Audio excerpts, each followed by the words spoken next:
Well, hello, my friends. Welcome to me, your host, Christian Watson. It is so good to be back with you guys here today. So, I talk a lot about truth in my productions. And to me, it's not because I want to seem holier than thou or more enlightened than thou.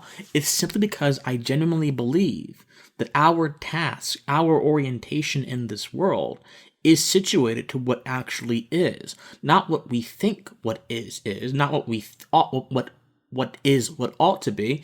It is oriented towards what is. And what is that which exists. And there are constants and absolutes that exist in this world, no matter how much you want to believe them away or doubt them away, they most certainly exist. And so when I use that sort of Heraclitean understanding of truth, the sort of logos above us, orienting everything in our world around it, I expect you guys to go out there and investigate what I'm saying. I expect you guys to go out there and become pensive in your everyday thinking. Unfortunately, there are some individuals that do not want to be pensive. There are some individuals who would rather write hit pieces because they seem to be oriented around certain ideas. And I suppose I would call them a hit piece, but this person would obviously call them a research piece.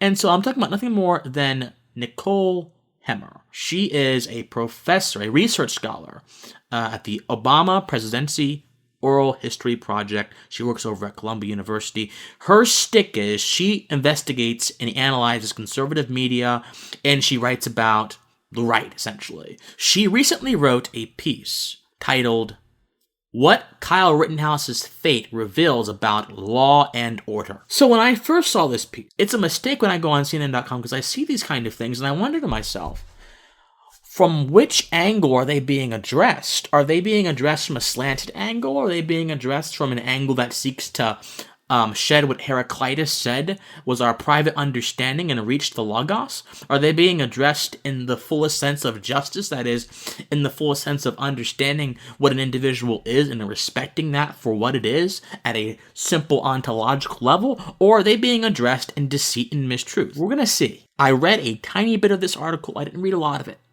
But what I read was concerning to me, and it seems to suggest that Mrs. Hemmer, is interested or is proceeding forth to the latter. So let's read this article. This opinion piece starts out by saying, on Tuesday, prosecutors revealed that they had lost track of Kyle Rittenhouse, a 17-year-old Illinois resident accused of killing two people at anti-racist protest in Wisconsin last August. Okay, so here's the thing about this. She is phrasing this already as if Rittenhouse is the villain. Accused of killing two people at anti-racist protest in Wisconsin.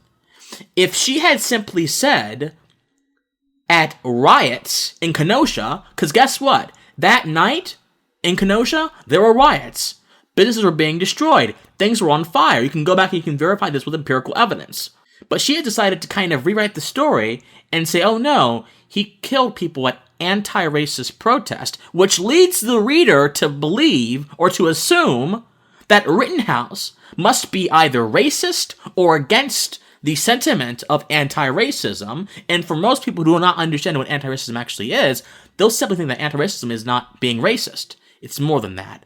And they'll say, oh my gosh, so even if Rittenhouse is not explicitly racist, he can be deduced to be against efforts to stop racism, which still puts him in the same box of moral condemnability as a racist would. You see how she phrases this stuff? I don't want to assume bad faith on her part, but this is deceitful. It's just not true. The article goes on to say, Rittenhouse, who has pleaded not guilty to 2 counts of homicide and a felony count of attempted homicide, was recently seen partying with Proud Boys and flashing white power hand signs while out on bail. So, you see what I mean? She begins saying, okay, Rittenhouse killed people at anti-racist protest. She won't mention the fact that Rittenhouse, on that same night, was an EMT. He was helping people who were injured. He was protecting businesses, and that the people who he quote-unquote killed, he was trying to run away from, and they were running towards them. One of them had a firearm and were going to kill him, and he killed them in self-defense. But she didn't say any of that, because that doesn't fit the narrative. And so now she's saying that he's flashing white power hand sign. What Rittenhouse did, he flashed what is called the OK sign. Okay? Right here. The OK sign is not inherently white supremacist. In fact, it's something of a kind of joke on the sort of more so militant right. The Proud Boys do it as a joke, right? Because the Proud Boys are not really white supremacists. They are a group of people who have pride in Western civilization, and they are a diverse group of people. They are black people. Their leader is a Hispanic. So to satisfy this claim of him flashing a white power hand sign, she has to do a few things here, argumentatively wise. Number one, she has to prove that the OK sign is inherently a racist sign, and that regardless of context, it is racist. Denotatively, meaning in the sense of its original and true meaning, the OK sign is simply saying, okay, I'm good, I'm fine. It's a sign, it's a expression of being okay. It's an expression of doing good. That's all it is. So she hasn't proved that. She would have to prove that the people he was with or associated with are white supremacists. The Proud Boys are not white supremacists. And she would then have to prove racial animus on the part of Rittenhouse, which again, she hasn't proved. So nothing that she would have to prove to put forth this proposition that Rittenhouse is even associated with white supremacy has been proven in this article so far. Maybe it will be proven later on. I don't know. His legal team now says he is in a safe house after receiving death threats and that they need to keep his location secret. Yeah, because a lot of people have been misinformed by, as Heraclius would say, their private understandings of what the truth is. They are detached from natural justice and they are operating under falsehoods. In the meantime, he has become a folk hero in some conservative circles. Okay, see, they're branding what he is as a political thing, not as a human thing. It's a human thing to preserve yourself. Self-preservation is one of the maxims of our human existence. She's phrasing Rittenhouse's actions as political actions, or his associations as political associations, rather than actually adhering to the truth of what they are. So far, she has phrased him as a killer of anti-racist protesters. She has phrased him as someone who uses white supremacist gesticulations, and she has now phrased him as something of a folk hero for conservatives. Guys, we gotta break this down. Do you see what she's doing? She's presupposing a whole lot, which is fine. My arguments presuppose a whole lot too, but she presupposes enough where you have to explain why exactly you're presupposing that, but she has no interest in doing that. She's just saying it as if it's truth. This is a poor op-ed. When I wrote op-eds, I would have my editors down my throat saying, Christian, prove this point, prove this point, prove this point, as much as I dislike that. That was one of the few things that my very short writing career taught me. When you make an argument, you have to be able to prove a point, either through a priori or a posteriori, which is empirical stuff. A priori is me using my logical faculties. A posteriori is simply me going and looking at evidence and doing that from that. She's not doing either. With his name appearing on t-shirts declaring Rittenhouse did nothing wrong. Right-wing activists. Oh, those pesky, evil right-wing activists. The political phraseology continues. Right-wing activists have raised more than $2 million in donations for a legal fund. Again, she's making this a political issue. The glorification of Rittenhouse, who was apparently believed himself to be in Kenosha as part of a militia, and whose lawyers have said he was acting in self-defense, is part of a rising cult of the vigilante.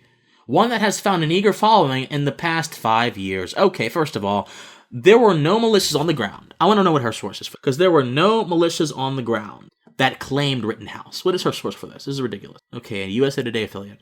Oh, Jesus. There were no militias on the ground that confirmed Rittenhouse or claimed Rittenhouse. In fact, there were several militias that said, no, this guy's not one of us. Apparently, the fact that he quote-unquote believed himself to be part of a militia, they're now vilifying militias by association with belief. And now there's this idea of the vigilante. So she mentions militias, vigilante, and Rittenhouse all in the same sentence, in the same little paragraph here. She's trying to associate these things into the nexus of her argument, because her broader argument is that there is this assault on anti-racist protesters, there is this sort of sympathy towards the white power movement, there is this sort of sympathy on Rittenhouse's part towards conservatism, and now there is a sympathy towards militias. She's putting all these variables in the same box and trying to take that to mean something which it doesn't really mean in reality. This is deceitful. Former President Donald Trump helped fuel that rise. Oh dear. He personally suggests that Rittenhouse was acting in self-defense, because he was. His Department of Homeland Security reportedly sent an internal memo directing federal officials how to respond to any questions about Rittenhouse. By the way, that's standard procedure. Whenever something major happens like this, a government will typically inform its employees of what to say. This is standard procedure, because guess what? If they don't do that, it's a PR nightmare. It's a PR nightmare. So, this is standard procedure. She didn't mention that, of course. Trump also welcomed other vigilantes into his circle, giving a prime speaking slot at the Republican convention to Patricia and Mark McCloskey, the St. Louis couple facing charges to which they pleaded not guilty for brandishing guns at protesters who walked down the private street in front of their house. The protesters were threatening their property. They weren't just walking down, lady. They were threatening their property. They had every right to go out there and brandish whatever they wanted to brandish to get them to go away. They didn't fire them. If they would have fired them, that would have been a different story. But if I'm on my property and you are posing an imminent threat to my property, but I still feel like I'm not in danger entirely, I can, legally, maybe not in terms of like state law, but legally, in terms of natural law, go out there and say, look, this is my property. This is an extension of my labor, my resources. You have no right to be here. Get out.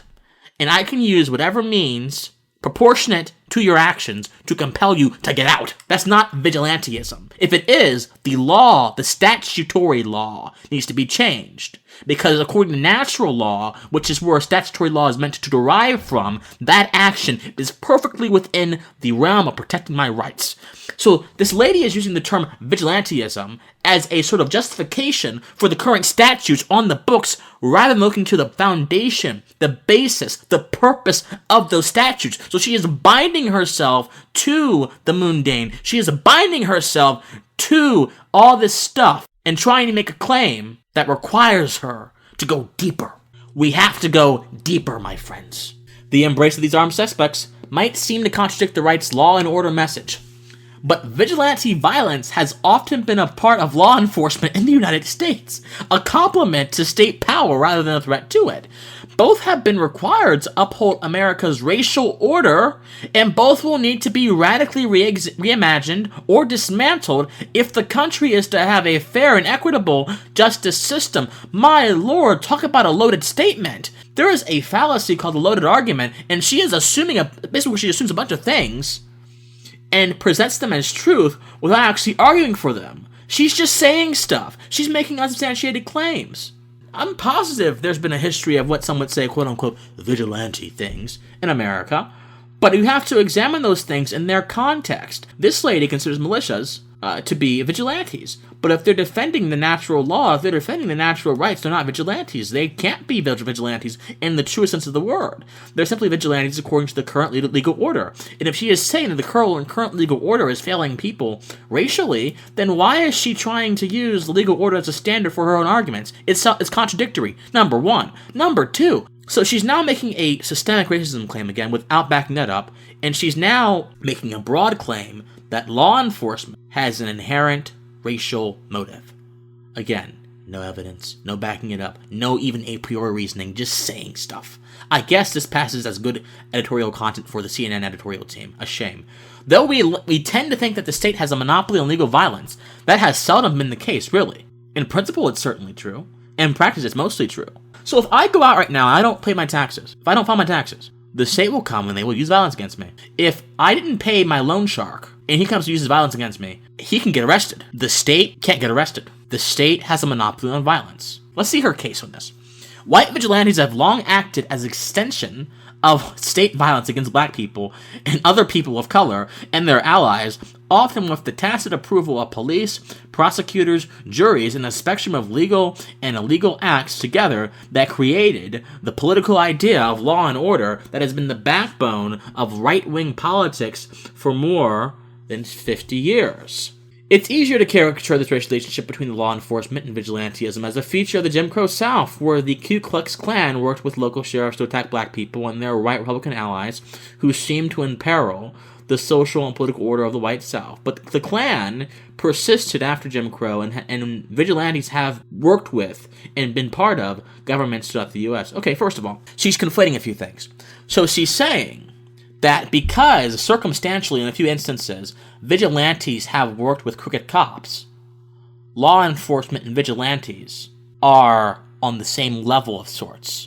they're on the same sort of playing field in terms of being able to use force and violence. But principally, number one, they're not. And even circumstantially, you would be hard-pressed to find a police department in modern-day America working with a vigilante group. In fact, the FBI has released notices about regular militias, about what they call patriot militias, saying that they are dangerous. DHS has looked into this stuff as well. The law enforcement infrastructure right now is almost entirely against any quote vigilante stuff. So using a narrow understanding of history to try to characterize the relationship, the principal relationship between law enforcement and vigilantism, then making a broader claim about the use of force and the monopoly on force, and saying the government doesn't have a monopoly on force because of these particular instances is simply logically invalid. The government does have a monopoly on force.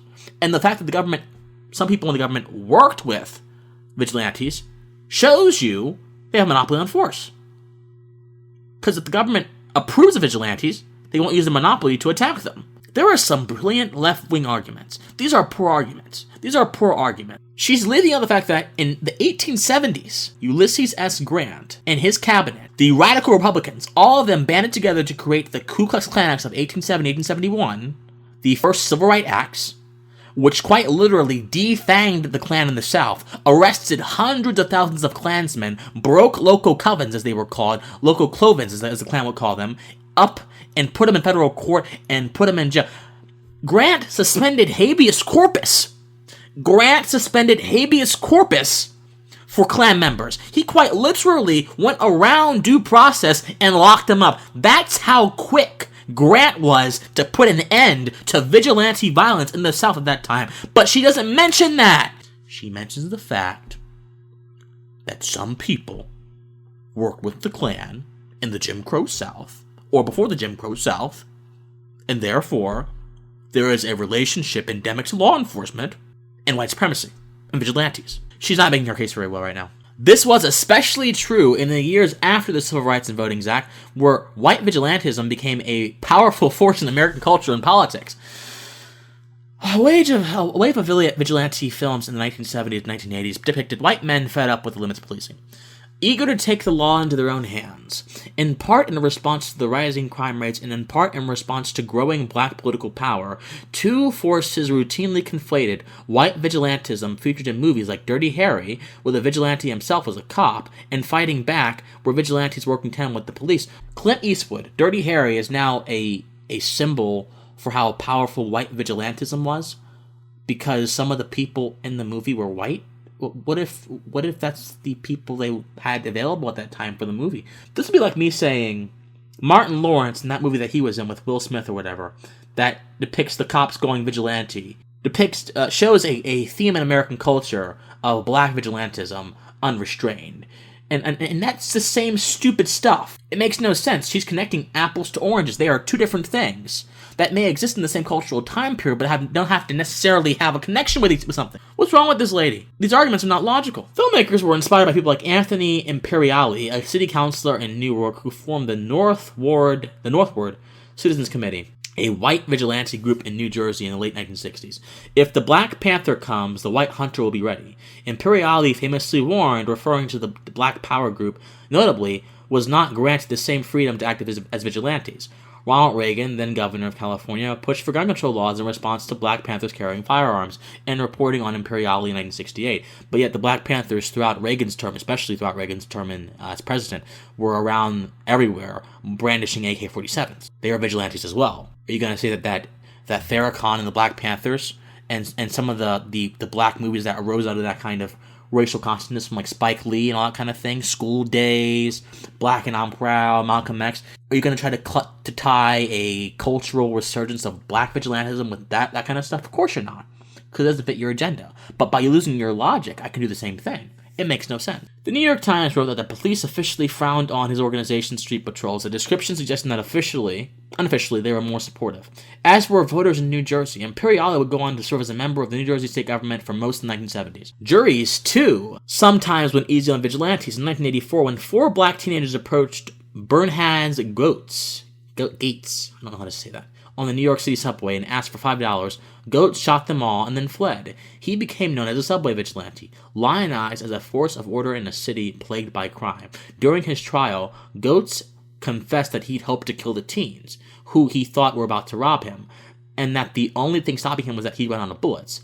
That the young people he shot had committed no crimes not faze Goetz nor the jury that sentenced him just 8 months in jail for criminal possession of a weapon. Again, she's taking a single instance, which may or may not have been racially motivated. It's not clear to me that the Goetz case had anything to do with race other than the fact that Goetz was white and his victims were black. If his victims were white, would she be saying the same thing? Again, she's measuring this instance by race, because the race of certain people was involved, not because anything racist is happening. Now, I agree, Goetz should have probably gotten much longer time for murder, of course. I agree with that entirely. But this is not necessarily a race issue, or at least not by the evidence that she's giving me here. There's no evidence that she's given me here in her op-ed. The duty is not incumbent upon me to go ahead and spend hours poring over your own arguments for you.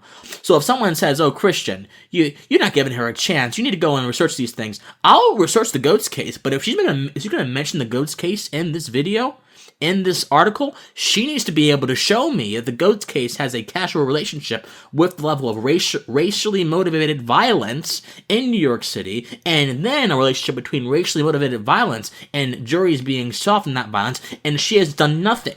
That vigilante spirit infused the rise of everything from neighborhood watches to militias in the decades that followed. Though the militia boom that started in the early 1990s at first centered on groups that were explicitly anti-government, anti-police, over time it has grown to include groups who see themselves as an extension of law enforcement, whether as unofficial Border Patrol agents seizing suspected migrants, or armed groups defending Confederate statutes, or countering anti-racist protests. She's saying militias started off as being anti-government, but now militias include Fox law enforcers, xenophobic immigrant enforcers, Confederate sympathizers, and people who are against anti-racism. If you're going to begin with the fact that militias themselves are decentralized, and there is no single militia community, there are hundreds of militias, hundreds of communities, which are related by nothing except the fact that they're militias. It'd be like saying, okay, black music used to be rap. It went from jazz in the 50s, with rock with Chuck Berry, New Jack Swing. Now black music is rap. Whoa. Just because all the people in those genres were black does not necessarily mean that that's black music. Similarly, people in militias have grown to be incredibly xenophobic, incredibly pro-Confederate, does not mean all militias or being in a militia means you are pro-Confederate or xenophobic. You see what the problem is here? She's not drawing casual links. She's doing a guilt by association trick and just putting together a bunch of things which don't really mean anything. Police have often welcomed these groups, as seen in footage from Kenosha, Wisconsin, where shortly before the August shootings, officers thanked the armed man, including Kyle Rittenhouse, who appeared at the protest. This was not an uncommon sight at protests this past summer.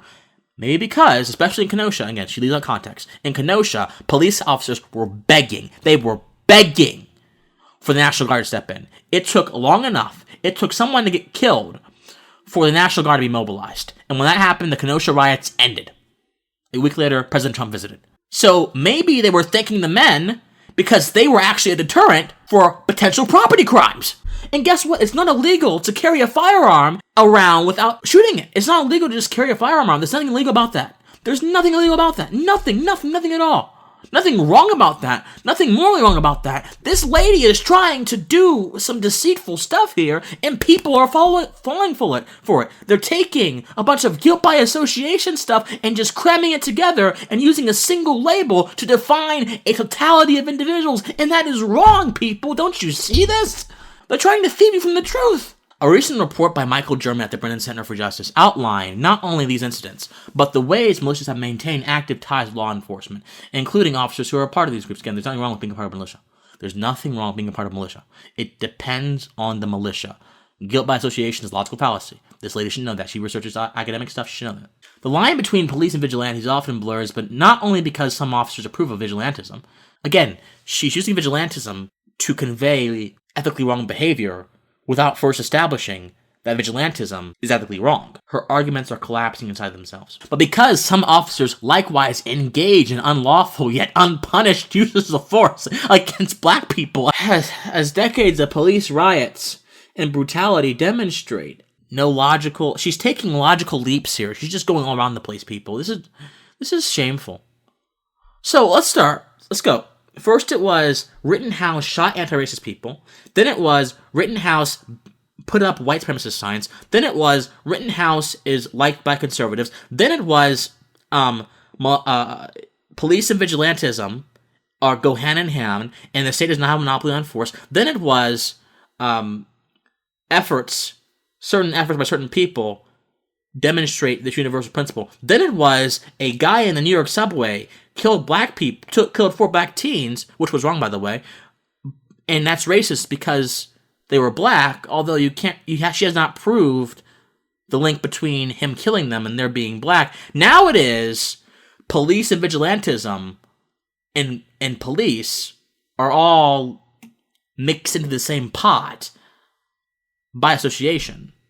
And also it was militias are white supremacist, Confederate, and it all contains all these people, and therefore, if part of the pot is black or part of the pot is tainted, the whole pot is tainted. So she's just making a bunch of claims here that don't have any logical validity to them, and they are leaps. They're logical leaps, as I mentioned.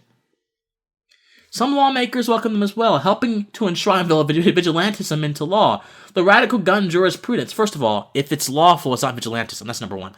The radical gun jurisprudence and legislation in the past few decades has enabled citizens not only to legally arm themselves with military-grade weapons. If you want a military-grade weapon, like an AK-47, you have to have a particular license. Most people cannot get that stuff. She's talking about AR-15s. AR-15s are sporting rifles. This linguistic definitional distinction keeps getting on my nerves. They are not military-grade weapons. Where did this lady come from? But to use those weapons against other humans in increasingly unrestricted ways. That's the case in states like Florida, where the law allowed George Zimmerman to follow and kill 17-year-old Trayvon Martin. My God, Zimmerman was on the ground getting grounded and pounded by him. The audio shows this. Zimmerman had a pistol, not a military grade, a pistol, a civilian-grade weapon, a pistol, and after being grounded and pounded, yes, he shot. I'm not going to defend George Zimmerman, but the case was acquitted for a reason.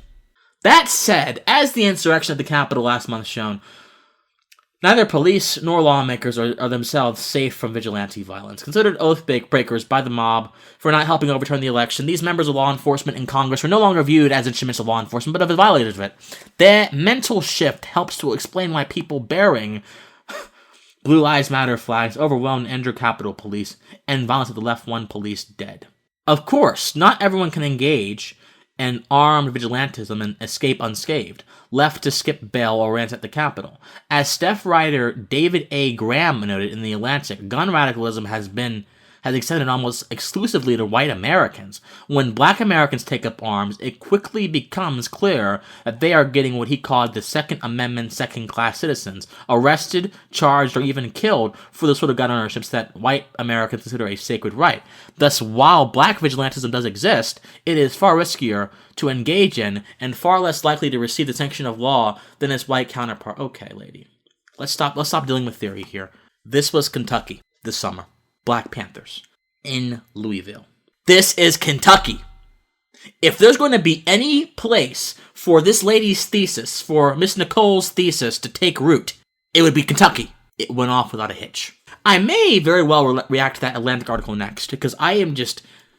These lines that she's drawing are just nonsense. Okay, we're almost done with this nonsense. Okay.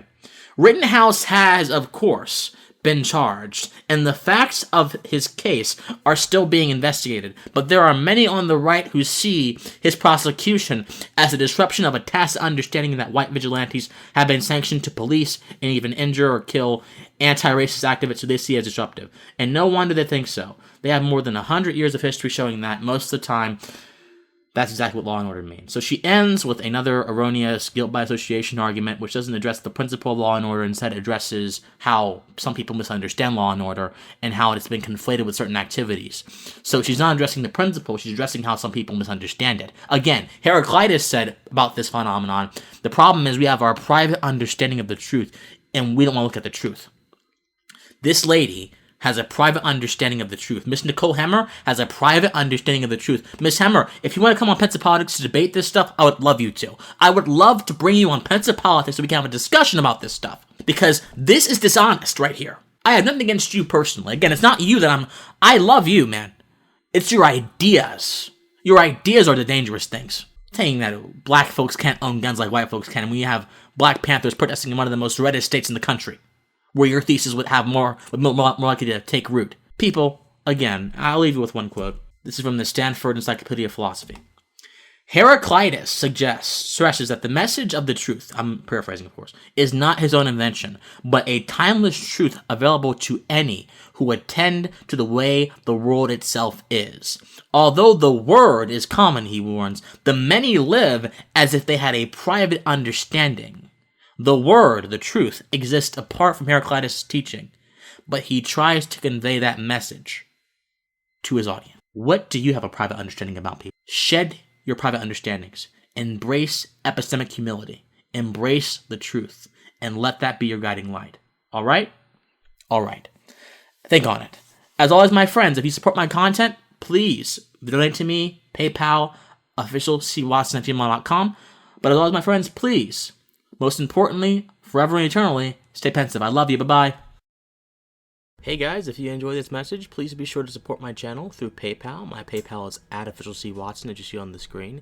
Any amount helps. Thank you so much, and stay pensive.